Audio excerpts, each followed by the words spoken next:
Hi అండి. ఇవాళ మన వీడియోలో పాలకూర పకోడీ చేశాను. ఇది ఎలా చేశానో మీకు తెలియాలంటే ఈ వీడియోని స్కిప్ చేయకుండా చివరిదాకా చూడండి. అప్పుడే నేను చేసిన రెసిపీ మీకు అర్థమవుతుంది. చూశారు కదా ఎంత ఎమ్మీగా ఉందో. ఈ వీడియో కనుక మీకు నచ్చినట్లయితే ఒక లైక్ చేయండి. ఇంకెందుకంటే ఆలస్యం, రండి 10 నిమిషాల్లో మన పాలకూర పకోడీ చేసుకొని తినేద్దాం. ఇప్పుడు మన పాలకూర పకోడీకి ఒక కట్ట పాలకూరని శుభ్రంగా కడిగి ఇలా చిన్న చిన్న ముక్కలుగా కట్ చేశానండి. ఇప్పుడు ఇందులో 1 ఇంచు అల్లం, ఒక 5 పచ్చిమిర్చి ఇలా సన్నగా తరిగాను అనమాట. ఇవి కూడా వేసుకుందాం. అలాగే ఒక 3 రెబ్బలు కరివేపాకు,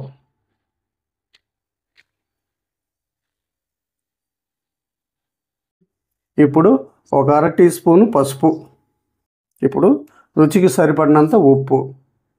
ఇప్పుడు ఒక 1/4 కిలో పిండిని ఇలా జల్లించుకున్నామంటే చక్కగా ఉండగట్టకుండా ఉంటుందన్నమాట. కంపల్సరీ పిండి జల్లించుకోవాలి. ఇది 1/4 కిలో, ఒక కట్టకి 1/4 కిలో శనగపిండి వేస్తున్నానండి. ఇప్పుడు దీంట్లో కొద్దిగా వాటర్ చిలకరించుకుంటూ కలిపేసుకుందాం. మరీ ఎక్కువ తడి అయినా కూడా మనకు పకోడీ సరిగా రాదు, ఉండలు కట్టిద్ది. మన పొడిలాడుతూ పకోడీ రావాలంటే మరీ గట్టికి కూడా ఇలా పిసకూడదండి. పిసికితే ఆకులు నలిగిపోతాయి.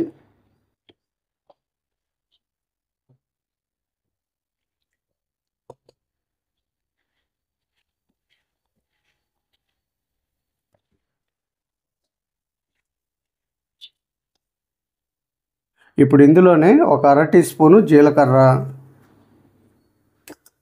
అలాగే 1 టేబుల్ స్పూను ఆయిలు,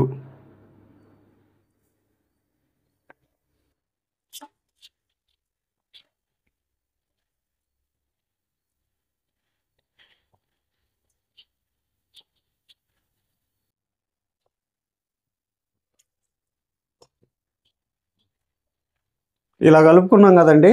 ఇప్పుడు ఆయిల్ వేడవంగానే మనం పకోడీ వేసుకుందాం. ఆయిల్ వేడైందండి, మనం పకోడీ వేసేసుకుందాం.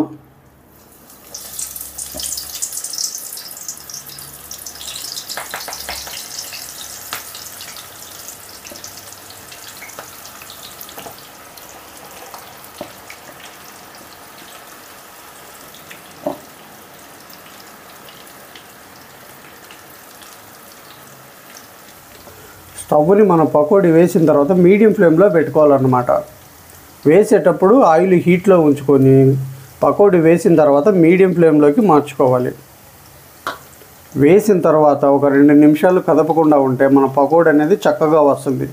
మీరు వేస్తేనే ఉండలు కట్టిద్దామని ఇలా గిలికేస్తే అది మొత్తం సపరేట్ అయిపోతుంది అన్నమాట. చూశారు కదండి, 2 నిమిషాలు అయిపోయింది కదా. ఇప్పుడు ఇలా కదిలించుకుంటే మన పకోడీ అన్నది పర్ఫెక్ట్గా వస్తుంది అన్నమాట, విడిపోకుండా ఇలాగా.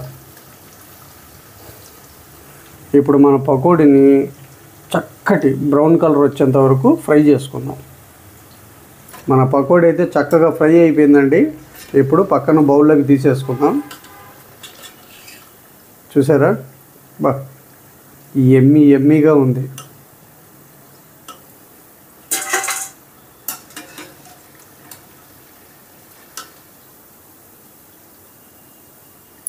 ఇప్పుడు మిగిలిన పకోడీ కూడా వేసేసుకుందామండి.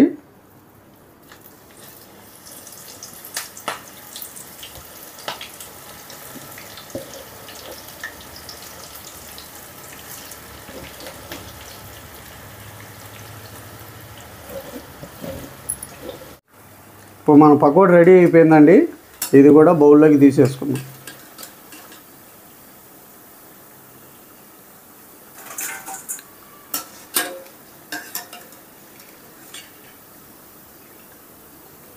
చూసారా, ఒక కట్ట పాలకూర, 1/4 కిలో శనగపిండితో ఎంత పకోడీ వచ్చిందో. 4 మెంబర్స్ ఉన్న ఫ్యామిలీ హ్యాపీగా తినేయచ్చండి. అద్భుతంగా ఉంది అసలు. మామయ్య ఇది నెల ఉండిద్దా? ఉంటుంది. ఎన్ని రోజులు ఉంటుంది? 1 వీక్ ఉంటుంది. 1 వీక్ ఉంటుందా? పాలకూర పకోడీ తిని ఎలా ఉందో నేనే ముందు టేస్ట్ చెప్తాను.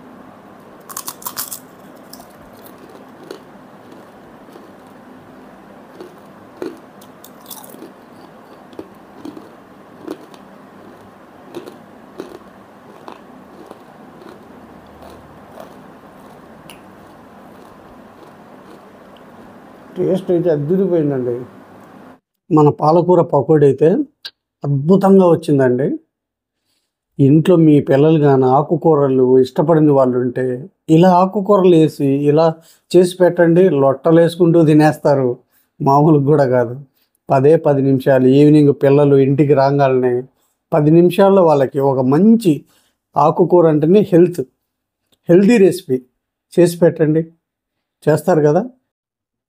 మీరు స్వీట్ షాప్కి వెళ్ళి కొనకుండా ఇంట్లోనే టక్కుమని చేసేసుకోవచ్చు. ఖర్చు కూడా చాలా తక్కువ. అద్భుతమైన రెసిపీ, మంచి రుచి. పిల్లలు చాలా చక్కగా ఎంజాయ్ చేస్తూ తినేస్తారండి. ఇది ఒకరోజు చేసుకుంటే 1 వీక్ వరకు నిల్వ ఉంటుంది. 1 వీక్ వరకు కమ్మగా తినేయచ్చు. చూశారు కదా. ఈ వీడియో కనుక మీకు నచ్చినట్లయితే ఒక లైక్ చేయండి, షేర్ చేయండి, మన ఛానల్ని సబ్స్క్రైబ్ చేసుకోండి. మళ్ళీ ఒక మంచి రెసిపీతో రేపు మీ ముందుకు వస్తాను. Okay, thank you all.